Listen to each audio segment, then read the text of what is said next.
Si tu n'arrives pas à oublier ton ex, c'est parce que tu ne fais pas cette chose essentielle. Et crois-moi, sans ça, tu vas rester bloqué, même si tu penses avancer. Le problème, c'est que beaucoup de femmes pensent et se disent qu'elles ont coupé les ponts, alors que pas du tout. En réalité, elles ne l'ont pas fait complètement. Le silence radio que tu fais, et ne me mens pas, et ne te mens pas à toi-même surtout, c'est un silence radio pour envoyer un message à l'autre. C'est un signal d'alerte. Parce qu'en réalité, tu continues de le surveiller. Tu regardes ses réseaux sociaux. Tu vois ce qu'il fait. Tu te racontes des histoires. Tu imagines des scénarios.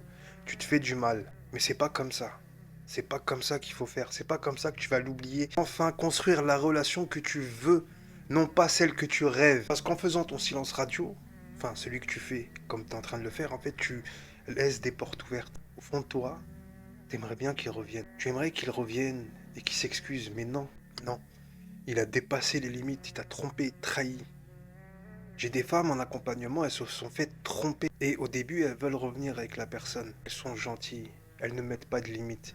Mais je suis désolé de te le dire, s'il t'a trompé une fois, il faut pardonner, oui, mais il le refera une deuxième fois. C'est très dur. Lorsqu'un homme t'a trompé, c'est très dur de refaire confiance derrière. Ce qu'il faut faire, c'est couper les ponts définitivement. Bloque les réseaux sociaux, supprime photos et messages. Pour ceux qui ont un iPhone, vous savez très bien que des fois on a une notification souvenir qui vont vous rappeler certains souvenirs. Et reprends le contrôle de ta vie. Comment? En réservant ton appel offert. Tu as le lien dans ma bio. Surtout si tu es prête à avancer. Si tu es prête à avancer, supprime tout ça. Ça va te faire mal sur l'instant, mais je peux te garantir qu'après, tu vas te sentir libéré. En réalité, tu as juste peur de passer à autre chose. C'est pas que tu n'as pas envie, tu as peur. Mais tu sais très bien que derrière, il y aura que du bon. Après la difficulté vient la facilité. C'est écrit dans le Coran.